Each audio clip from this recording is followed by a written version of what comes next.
गिरिराज जी और वैष्णवी जी अंदर की तरफ आए। अंदर आते ही उनकी नजरें आगाज, शमस्तिका और मुस्कान को ढूंढ रही थी। उन्हें आगाज और शमस्तिका तो कहीं नजर नहीं आए, लेकिन मुस्कान सामने ही खड़ी नजर आई। वो मुस्कान के पास आए और उन्होंने मुस्कान से समस्तिका के बारे में पूछा। तो मुस्कान ने मायूसी से बताया कि समस्तिका बेहोश हो गई थी, इसलिए उसे एडमिट करवाया गया है। पहले उसे होश आ गया था, लेकिन एक बार फिर से उसका ब्रेक डाउन हुआ और वो दोबारा बेहोश हो गई। उसके बेहोश होने की बात सुनकर गिरिराज जी और वैष्णवी जी को बहुत बुरा लग रहा था। तभी वैष्णवी जी ने मुस्कान की तरफ देखते हुए कहा, समस्तिका।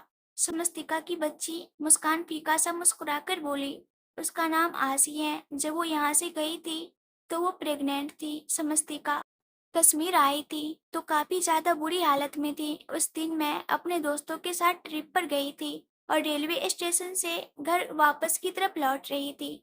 तभी मैंने समस्तिका को स्टेशन के बाहर देखा, जिसने आस्तिक को अपने सीने से लगाया हुआ था और कुछ लोग उसे परेशान कर रहे थे। उसकी हालत देखकर शायद कुछ लोग उसका फायदा उठाना चाहते थे।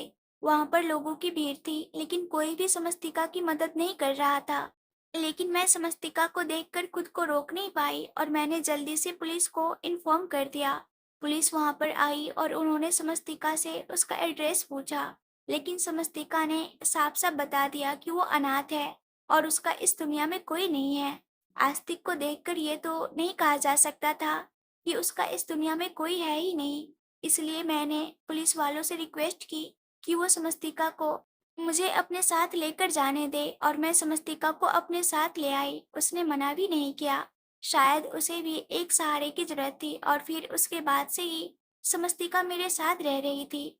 वैष्णवी जी की आंखों में आंसू तैरने लगे। वो गिरिराज जी की तरफ देखते हुए बोली, मैंने कहा था ना आपसे पापा जी कि वो सुसाइड नहीं कर सकती।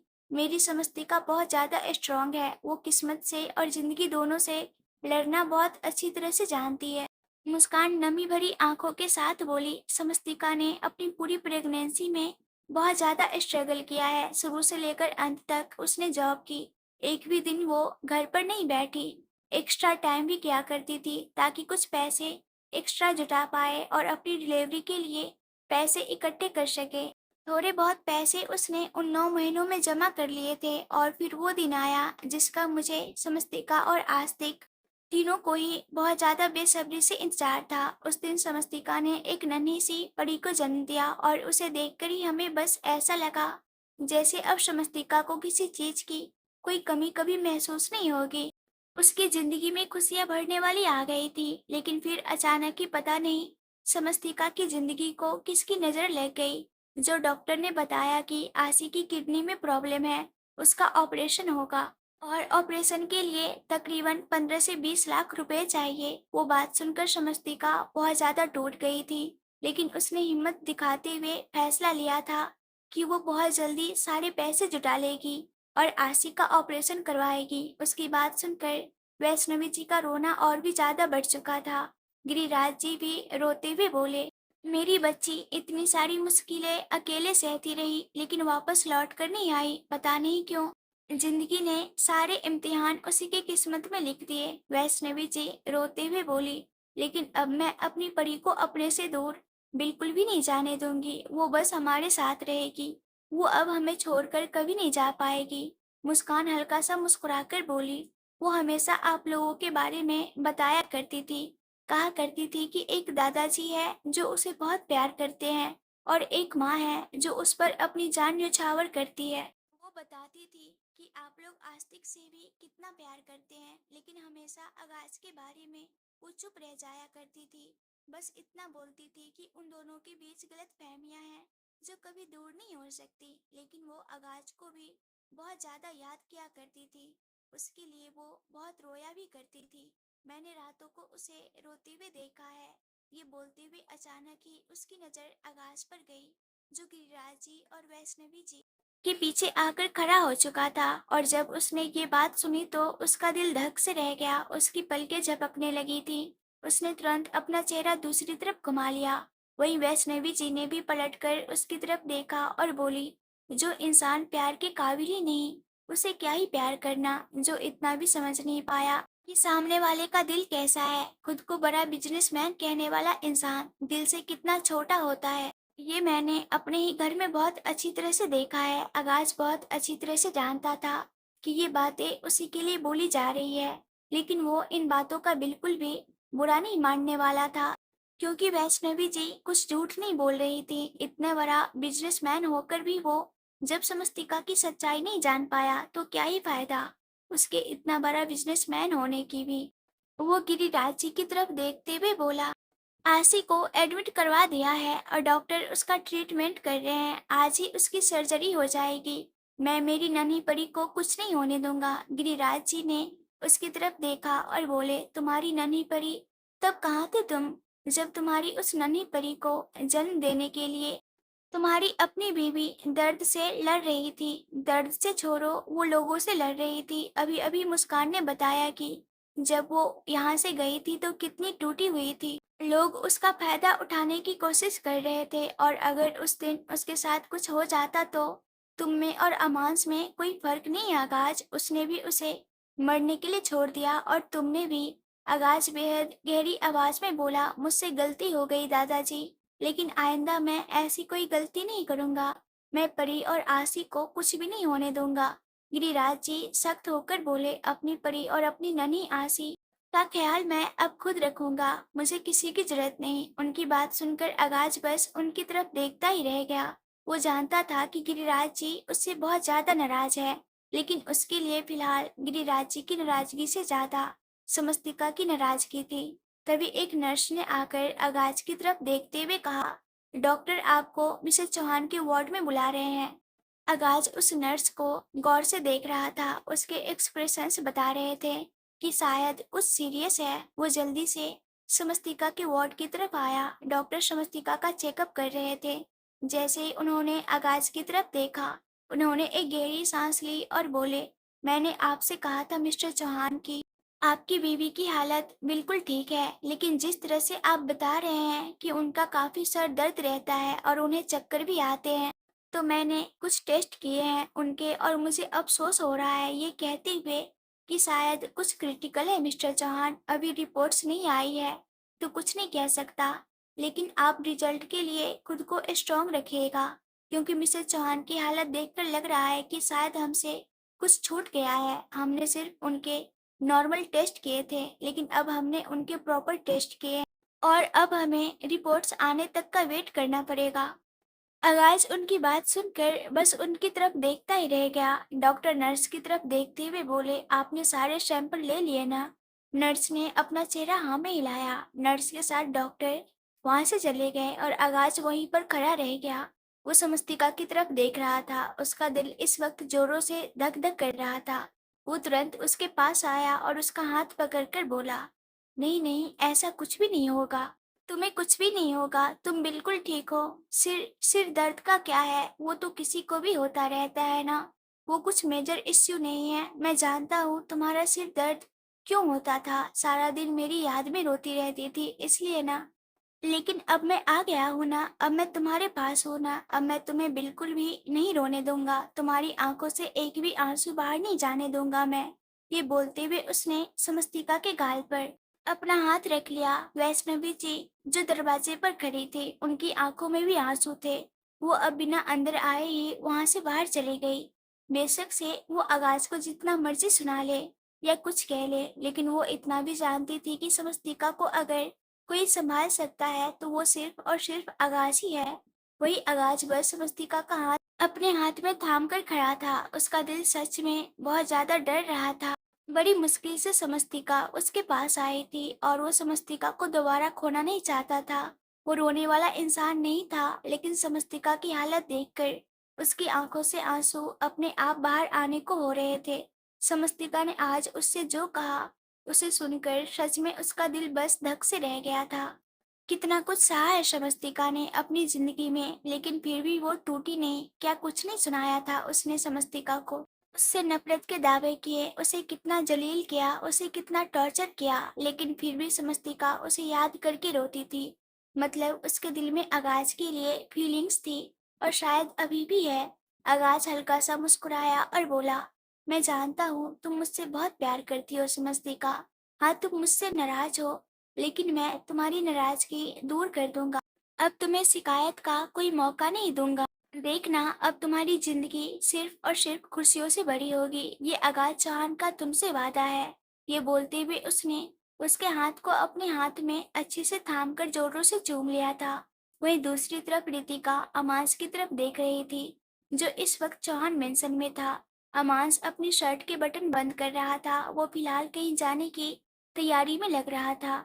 रितिका उसकी तरफ देखते हुए बोली, कहाँ जा रहे हो तुम? अमांस गुस्से से बोला, क्यों, पहले तुम्हें बताना जरूरी है क्या? रितिका गुस्से से बोली, मेरे से तमीज से बात करो, समझती का नहीं हूं मैं जो तुम मेरे साथ किसी भी तरह पेश आओगे। अपनी औकात में रहो। अमांस गुस्से से बोला, अच्छा तुम बताओगी मुझे मेरी औकात क्या है? रितिका दांत पीसते हुए बोली, फालतू बकवास मत करो मुझसे। मैंने सिर्फ तुमसे ये पूछा है कि तुम कहाँ जा रहे हो। तुम्हें बताने में इतनी प्रॉब्लम क्यों हो रही है? अमास तुरंत बोला, समस्तिका की जान लेने। रितिका की आंखें हैरानी से बड़ी हो गई। वो कांपती हुई आवाज में बोली, क्या क्या कहा तुमने?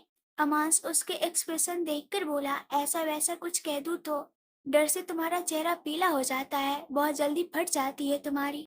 रितिका गुस्से से बोली, माइंड योर लैंग्वेज, मैं डरने वालों में से नहीं हूँ। मैं बस शॉक्ड इसलिए हो गई थी क्योंकि अभी तो वो शायद हॉस्पिटल में होगी। उसकी वो बेटी, पता नहीं क्या प्रॉब्लम है उसे, जिसके लिए वो यहाँ पर आई है। पैसे जो नहीं है उसके पास, वो पहले भी भिखारी थी और अब भी भिखारी ही है। हर रोज सुनती हूँ कि बस के आगे जाकर किसी भिखारी की मौत हो गई, पता नहीं इसकी मौत कब होगी। अमास तिरछा मुस्कुराकर बोला, आज ही।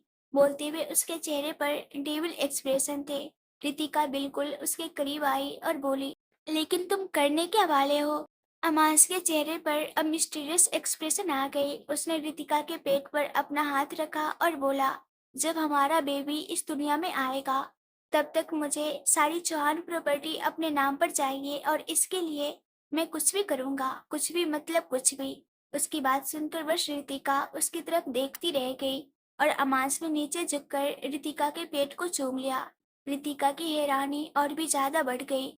इतना तो वो भी जानती थी कि अमांस उसे बेशक से प्यार नहीं करता, लेकिन इस बच्चे से उसे बहुत प्यार है, क्योंकि ये बच्चा उसके लिए करोड़ों की लॉटरी था। ये बच्चा तो उसे किसी भी कीमत पर चाहिए था। इसलिए तो जब आगाज ने समस्तिका के गम में डूबकर खुद को एक तरफ कर लिया, तो अमांस ने उसके सामने ऑफर रखा, क्योंकि वो भी जानता था कि कहीं न कहीं रितिका का मकसद भी आगाज को हासिल करना नहीं, बल्कि मिसेज चौहान बनना है। वो बेशक से फिर अमान से शादी करके बने या फिर आगाज से। और रितिका ने भी ज्यादा टाइम वेस्ट नहीं किया। जैसे ही अमांस ने उसे ऑफर दिया, उसने तुरंत उस ऑफर को एक्सेप्ट कर लिया। रितिका अब यही सोच रही थी कि आखिर अमांस करने क्या वाला है। वहीं अमांस अपनी गाड़ी में बैठकर हॉस्पिटल के लिए निकल गया था। वहीं दूसरी तरफ हॉस्पिटल में लगभग से पूरी रात बीत चुकी थी और अब सुबह होने को आई थी, लेकिन किसी की भी आंखों में नींद नहीं थी। डॉक्टर आशी की सर्जरी कर रहे थे। वो छोटी सी मासूम सी बच्ची अभी दुनिया में आई थी कि उसे भी जैसे अपनी जिंदगी के लिए जंग लड़नी पड़ रही थी। वहीं दूसरी तरफ स्वस्तिका की पलकें फड़फड़ाने लगी थी। उसने अपनी आंखें खोली और आंखें खोलते ही एक बार फिर से उसकी आंखों के सामने आगाज का चेहरा था। अब उसने ना ही आगाज से कुछ कहा और ना ही कोई बात की। वो तुरंत बिस्तर से उठी और बाहर की तरफ आई। बाहर ऑपरेशन थिएटर के बाहर ही गिरिराज जी चेयर पर बैठे थे और वैष्णवी जी भी उनके साथ ही थी। मुस्कान वेटिंग रूम में थोड़ी देर रेस्ट करने के लिए गई थी। आगाज तुरंत समस्तिका के पीछे पीछे बाहर की तरफ आया और उसी वक्त ऑपरेशन थिएटर का दरवाजा खुला और डॉक्टर बाहर की तरफ आए। समस्तिका तुरंत उनके सामने जाकर खड़ी हुई।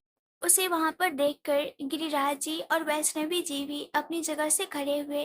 वो दोनों भी डॉक्टर की तरफ देख रहे थे और डॉक्टर के चेहरे पर परेशानी झलक रही थी। समस्तिका हैरानी से डॉक्टर की तरफ देख रही थी, जिनके चेहरे पर हताशा भरे एक्सप्रेशंस थे। वो जानना चाहती थी कि अब उसकी आशी कैसी है। वहीं बाकी सभी डॉक्टर की तरफ ही नजरें टिकाकर खड़े थे। तभी डॉक्टर एक गहरी सांस लेकर बोले, हमने आशिक की सर्जरी तो कर दी है, लेकिन अभी तक उसे होश नहीं आया है, और जब तक उसे होश नहीं आ जाता और उसके बाकी सारे टेस्ट एक बार फिर से नहीं हो जाते, तब तक कुछ कहा नहीं जा सकता। हमने अपनी तरफ से पूरी कोशिश कर दी है, बाकी सब अब भगवान के हाथ में है। आप सब बस दुआ कीजिए कि जल्द से जल्द आशी को होश आ जाए। डॉक्टर की बात सुनकर शमस्तिका लड़खड़ाकर पीछे की तरफ हो गई। वो नीचे गिरने ही वाली थी, लेकिन पीछे से आगाज ने आकर उसे अपनी बाहों में संभाल लिया। आगाज का सहारा पाकर शमस्तिका ने अब पलटकर उसकी तरफ देखा और कुछ पल वो उसे यूं ही देखती रही, और फिर अचानक ही उसने आगाज का गिरेबान पकड़ा और जोरों से रोने लगी। आगाज ने जल्दी से उसे अपनी बाहों में संभाल लिया और चुप कराते हुए बोला, प्लीज रोना बंद करो शमस्तिका। तुम ऐसा कैसे कर सकती हो खुद के साथ? रो रो कर तुम अपनी हालत क्यों बिगाड़ रही हो, ये जानते हुए भी कि जब भी आशी को होश आएगा तो सबसे पहले उसे तुम चाहिए होगी। प्लीज रोना बंद करो ना, समस्तिका रोते हुए बोली। मेरी आशी के साथ ये सब क्यों हो रहा है चौहान साहब? उसने क्या किसी का बिगाड़ा है? अगर किसी को मुझसे नफरत है तो वो मुझे कोई बद्दुआ देना। वो क्यों मेरी बच्ची के पीछे पड़ा है? ये बद्दुआओं का ही असर है जो शायद मेरी बच्ची को लगा है। आगाज ने तुरंत उसका चेहरा अपने हाथों में थाम लिया और बोला, कैसी बातें कर रही हो तुम समस्तिका? ऐसा कुछ भी नहीं है। समस्तिका रोते हुए बोली, ऐसा ही है। लोगों को मैं अच्छी नहीं लगती तो लोग मुझे बद्दुआ देते हैं, लेकिन वो बद्दुआ मुझे नहीं, मेरे बच्चों को लग रही है। पहले आस्तिक और अब आसी। क्या बिगाड़ा है मेरे बच्चों ने किसी का? उसकी बात सुनकर आकाश ने अब उससे कुछ नहीं कहा और उसे अपने सीने से लगा लिया। इस वक्त समस्तिका इतना ज्यादा टूट गई थी कि वो आकाश के सीने से लगकर ही रोए जा रही थी। उन दोनों को देखकर वैष्णवी जी और गिरिराज जी दोनों की आंखों में आंसू थे। अब गिरिराज जी ने डॉक्टर की तरफ देखा और बोले, प्लीज डॉक्टर, हमारी पोती को कुछ नहीं होना चाहिए। वो हमें बिल्कुल सही सलामत चाहिए।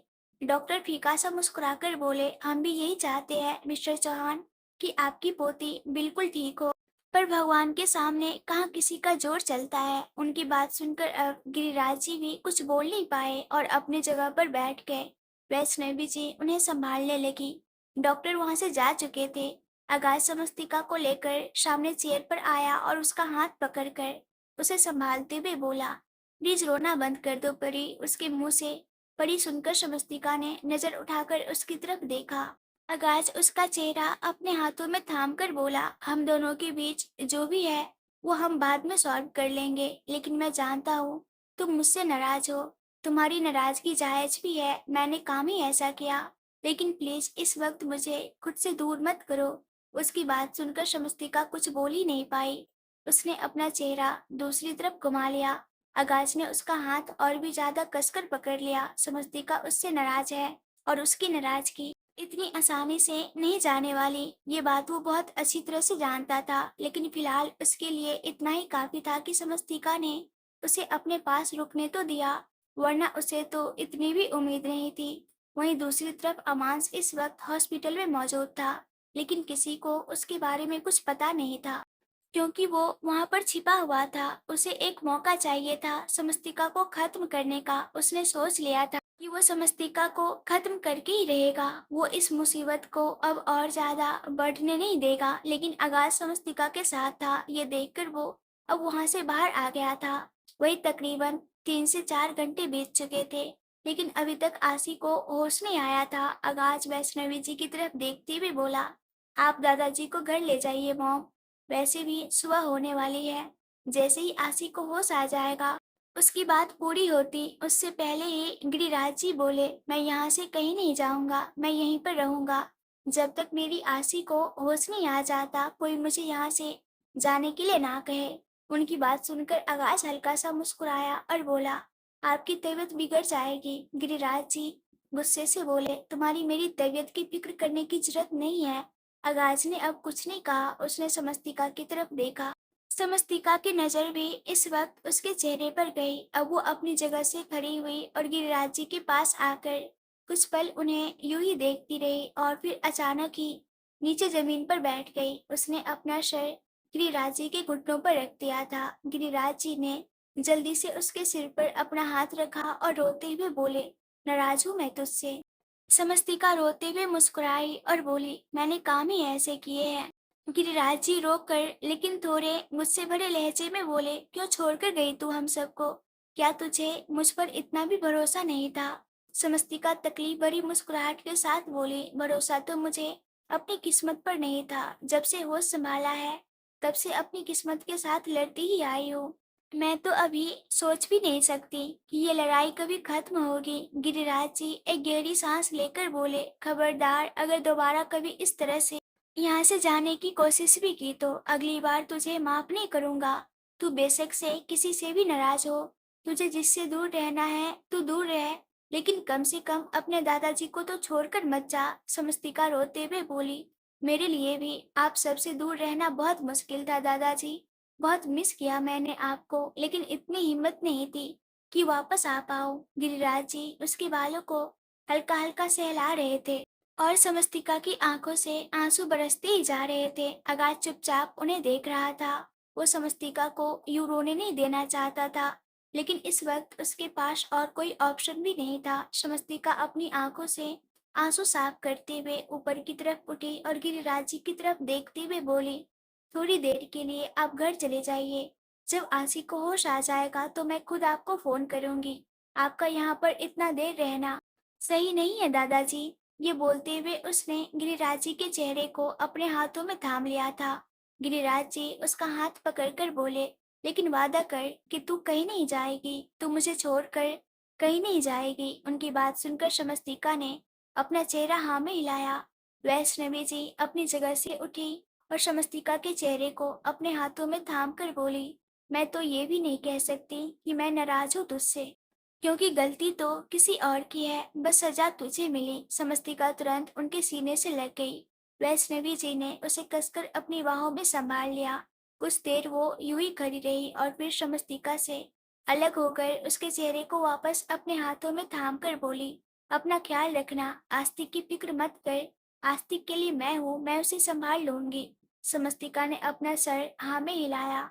वैष्णवी जी के साथ गिरिराज जी वहां से बाहर की तरफ चल दिए, लेकिन फिर अचानक ही रुके और आगाज की तरफ देखने लगे। आगाज ने हल्का सा अपना चेहरा झुका लिया। उसने अपनी उंगलियां अपनी आंखों पर रखी हुई थी और उन्हें साफ कर रहा था। शमस्तिका और बाकी सबको यूं देखकर वो भी इमोशनल हो रहा था।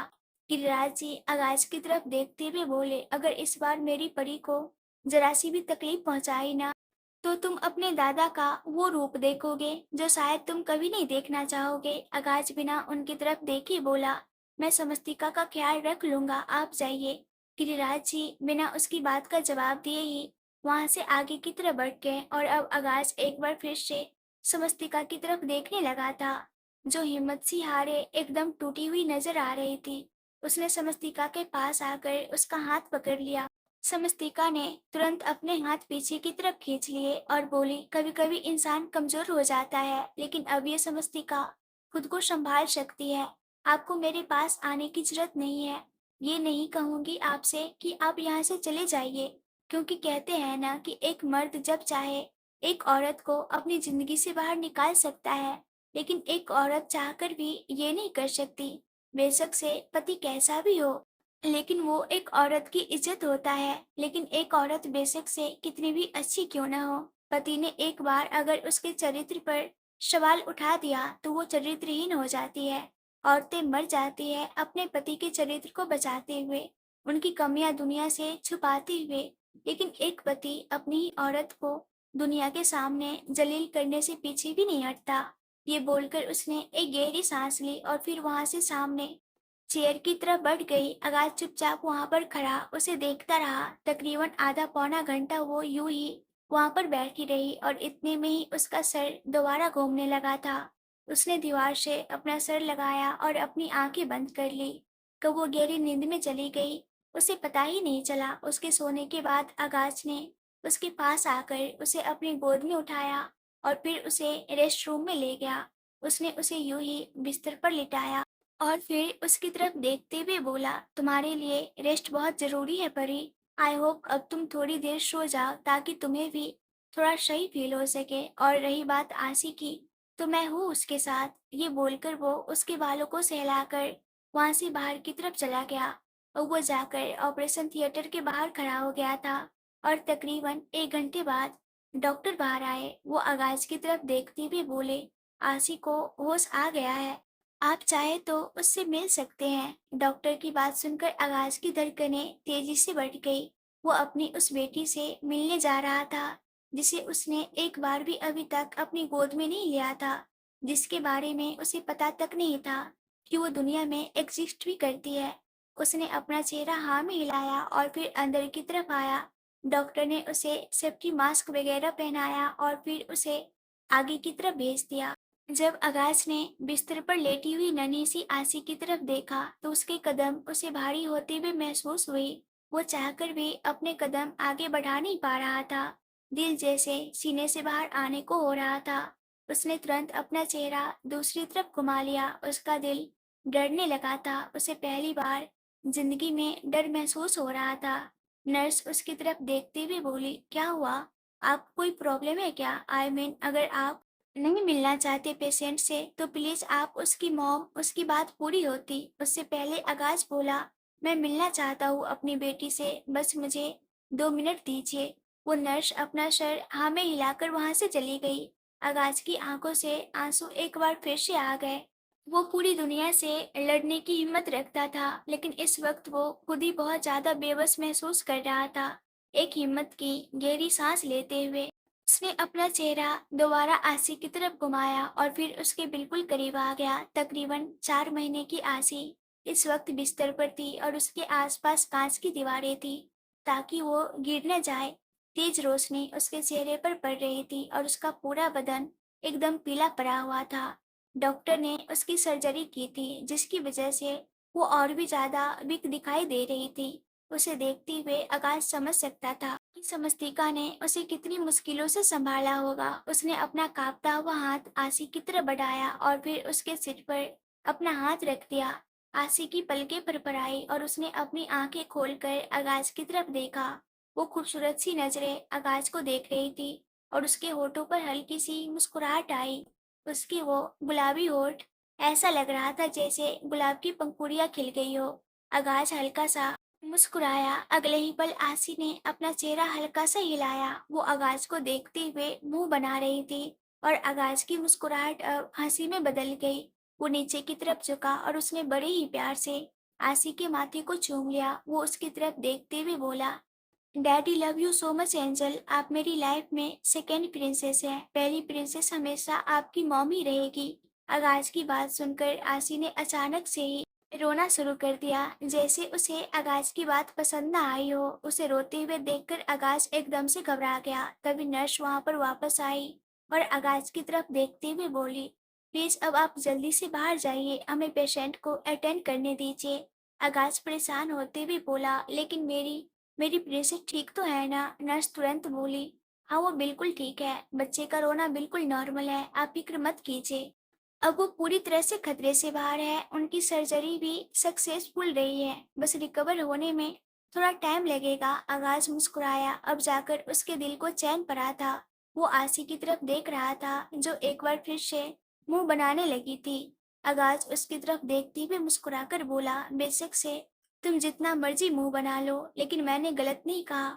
तुम्हारी मॉम ही मेरी लाइफ की पहली प्रिंसेस रहेगी।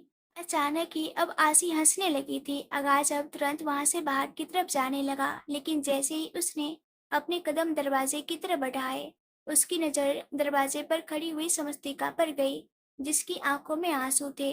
आगाज समस्तिका की तरफ देख रहा था, जिसकी आंखों में आंसू थे। अभी अभी आगाज अपनी नन्ही आसी से बातें करके हटा था।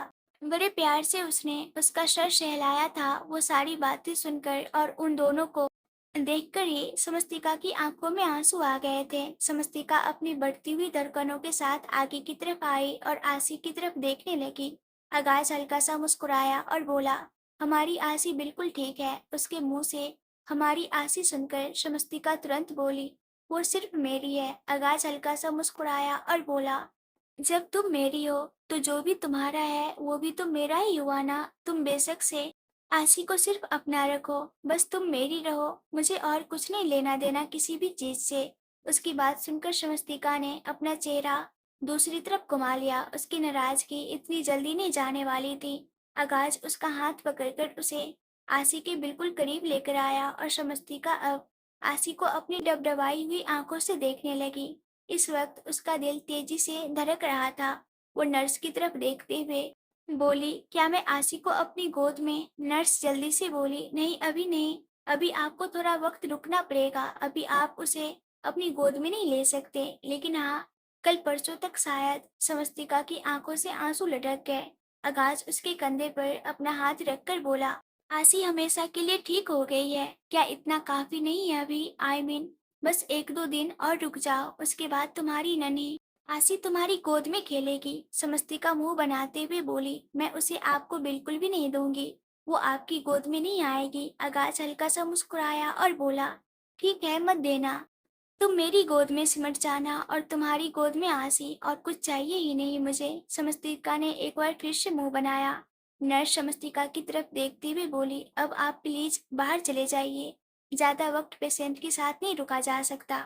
अगर दोबारा डॉक्टर ने मीटिंग के लिए कहा तो मैं आप दोनों को बुला लूंगी। समस्तिका हल्का सा मुस्कुराई और फिर आसी के चेहरे पर झुककर उसने बड़े ही प्यार से आसी के माथे को चूम लिया। जब से उसने आसी को जन्म दिया था, तब से बस वो इसी डर के साए में जी रही थी कि पता नहीं उसकी आसी की किस्मत में क्या लिखा होगा। और अब आसी ने भी किस्मत से अपनी जंग लड़ी रही थी और उसे हरा भी दिया था। आगाज समस्तिका को लेकर बाहर की तरफ आ गया। वो उसे वापस उसके वार्ड में लेकर जाने लगा, लेकिन समस्तिका तुरंत बोली, मुझे वहां नहीं जाना, मुझे यहीं पर रुकना है मिस्टर चौहान। आगाज तुरंत बोला, लेकिन अभी तुम्हारी तबीयत ठीक नहीं है। समस्तिका मुंह बनाती हुए बोली, आपको मेरी तबीयत की फिक्र करने की जरूरत नहीं है। आगाज भी मुस्कुराकर बोला, मैं नहीं करूंगा तो और कौन करेगा? समस्तिका जल्दी से बोली, मुझे किसी की फिक्र की जरूरत नहीं। आगाज भी फटाक से बोला, लेकिन मुझे दादाजी ने कहा है कि मैं तुम्हारा ख्याल रखूं, और अगर नहीं रखा तो वो मुझे छोड़ेंगे नहीं। क्या तुम मेरे दादाजी से मुझे पिटवाना चाहती हो, जैसे बचपन में पिटवा देती थी? समस्तिका झट से बोली, रहने दीजिए, झूठ मत बोलिए, बचपन में मैं आपको नहीं पिटवाती थी, बल्कि आप पागलों जैसी बातें करते थे। एक नंबर के नमूने थे आप, जिसे ना कोई अकल थी ना कोई बात करने का तरीका। आगाज मुस्कुराया और बोला, और अगर मैं कहूँ कि मैं नमूना जानबूझकर बनता था तो तुम क्यूट ही इतनी थी कि तुम्हारे सामने मैं कुछ बोल ही नहीं पाता था, तुम्हारे सामने मेरी जुबान ही नहीं खुलती थी। तुम जब मुझसे तरह तरह के सवाल करती थी तो मुझसे कुछ बोला ही नहीं जाता था, इसलिए तुम मुझे नमूना बोल देती थी, और तुम्हारे मुंह से नमूना सुनकर मुझे अच्छा लगता था। समस्तिका उसकी बातें सुनकर मुस्कुरा रही थी, लेकिन जैसे ही उसे अपनी मुस्कुराहट का एहसास हुआ, उसने तुरंत अपना चेहरा घुमा लिया और बोली, मुझे बातों में मत उलझाइए मिस्टर चौहान, हम दोनों के बीच जो भी कुछ हुआ है वो ना आप भूले होंगे और ना ही मैं भूल सकती हूँ, इसलिए बेहतर यही होगा कि आप भी अपने दायरे में रहिए। मैं मानती हूँ बच्चों से मैं आपको दूर नहीं कर सकती, और मैं आपको बच्चों से दूर करना भी नहीं चाहती। आशी पर आपका हक है। उसकी बात पूरी होती उससे पहले ही आगाज बोला, आशी और आस्तिक दोनों पर। समस्तिका जल्दी से बोली, बिल्कुल भी नहीं, आपका हक सिर्फ और सिर्फ आशी पर है, मेरे आस्तिक पर नहीं। आगाज ने उसे कंधों से पकड़कर अपनी तरफ घुमाया और बोला, मेरा हक मेरी आसी पर भी है और मेरे आस्तिक पर भी है, और मेरी इस परी पर भी है। उसके मुंह से परी सुनकर समस्तिका की आंखों में एक बार फिर से नमी तैरने लगी। उसने तुरंत खुद को आगाज से दूर किया और बोली, मुझे नींद आ रही है। आगाज मुस्कुराकर बोला, मेरे कंधे पर सर रखकर सो जाओ। समस्तिका गुस्से से बोली, फालतू की बातें मत कीजिए। आगाज मुस्कुराकर बोला, मैं कहाँ फालतू की बातें कर रहा हूँ, मैं तो इतना ही कह रहा हूँ कि मेरे कंधे पर सर रखकर सो जाओ। वैसे भी तुम्हें तकिए पर नींद नहीं आती, और खाली बिस्तर पर तुम्हारी गर्दन दर्द होती है ना, इसलिए मेरे कंधे को तकिया समझकर सो जाना। समझते बिना किसी एक्सप्रेशन की बोली, इतनी सी बात तो मुझे जिंदगी ने समझा दी है जवान साहब, कि सोने के लिए बिस्तर नहीं चाहिए होता, सोने के लिए सिर्फ और सिर्फ सुकून चाहिए होता है, वरना मखमली बिस्तरों पर भी लोग पूरी रात करवट लेकर गुजार देते हैं, और एक गरीब नींद आने पर भी सुकून से सो नहीं पाता, ये सोचकर कि कहीं कल सुबह उसे काम मिलेगा भी या नहीं। आप मेरी फिक्र मत कीजिए, मैं मैनेज कर लूंगी। ये बोलकर वो वहीं साइड में लगी हुई चेयर पर बैठ गई और पीछे सर टिकाकर उसने अपनी आंखें बंद कर ली। आगाज कुछ पल उसे यूं ही देखता रहा। शमस्तिका ने अपनी आंखें खोलकर उसकी तरफ देखा और आगाज की नजरों को खुद पर महसूस किया, तो जल्दी से उसने अपनी आंखें बंद कर ली। आकाश के चेहरे पर मुस्कुराहट तैर गई। वो समस्तिका के पास आकर बैठा और उसके सोने का इंतजार करने लगा ताकि जब वो सो जाए तो या तो वो उसे अपनी गोद में समेट ले या फिर उसे लेकर अंदर चला जाए। समस्तिका कुछ पल यूं ही इधर उधर अपना चेहरा हिलाती रही, लेकिन फिर आखिर उसे भी नींद आ गई। सुबह का वक्त हो चला था और काफी दिनों से समस्तिका सोई नहीं थी, इसलिए उसे इतनी ज्यादा नींद आ रही थी। और ऊपर से डॉक्टर के दिए हुए इंजेक्शंस भी अपना काम कर रहे थे। जब वो गहरी नींद में चली गई तो आकाश ने उसके लुढ़कते हुए चेहरे को संभाला और उसे अपनी गोद में रख लिया। अब उसका सर पूरी तरह से आकाश की आंखों में सिमटा हुआ था और वो गहरी नींद में सोई हुई थी और साथ ही साथ आकाश के पेट से उसने अपना चेहरा अच्छे से लगाया हुआ था। आकाश उसके बालों को सहला रहा था। वो उसकी तरफ देखते हुए बोला, तुम बिल्कुल पहले जैसी हो परी। तुम जरा सी भी नहीं बदली, वही मासूमियत है तुम्हारे अंदर। बेशक से दुनिया तुम्हारे साथ कितनी भी गलत क्यों ना हो जाए, लेकिन वो तुम्हारी मासूमियत को तुमसे छीन नहीं पाई और तुम्हारी ये मासूमियत ही तुम्हारी सबसे बड़ी खूबसूरती है। ये बोलकर उसने बड़े ही प्यार से समस्तिका के माथे पर अपने होठ रख दिए। सुबह के तकरीबन 8 बजने वाले हो चुके थे। वो जानता था कि समस्तिका अब 3-4 घंटे तो कम से कम सोएगी, इसलिए उसने समस्तिका को अपनी गोद में उठाया और उसे वार्ड के अंदर ले आया। पूरी रात इधर-उधर घूमते रहने के बाद वो भी बहुत ज्यादा थक गया था, इसलिए वो भी समस्तिका के पास उसके बगल में ही उसके बिस्तर पर लेट गया। उसके बिस्तर पर लेटते ही समस्तिका ने उसके सीने पर अपना सिर रख दिया। आगाज मुस्कुराया और बोला, कहती है कि आदत बदल गई। ना ही मेरी परी की आदतें बदल सकती है और ना ही वो खुद। ये बोलते हुए आगाज उसकी तरफ करवट लेकर उसके बालों को एक बार फिर से सहलाने लगा। वो दोनों अब पूरी तरह से एक दूसरे की बाहों में थे और कुछ ही देर बाद दोनों सुकून से सो चुके थे। वहीं दूसरी तरफ अमांस जब घर पहुंचा तो रितिका जो आराम से बिस्तर पर सोई हुई थी, उसकी आंखें खुली। उसने अंगड़ाई लेते हुए अमांस की तरफ देखा और अपने बिस्तर पर उठकर बैठ गई।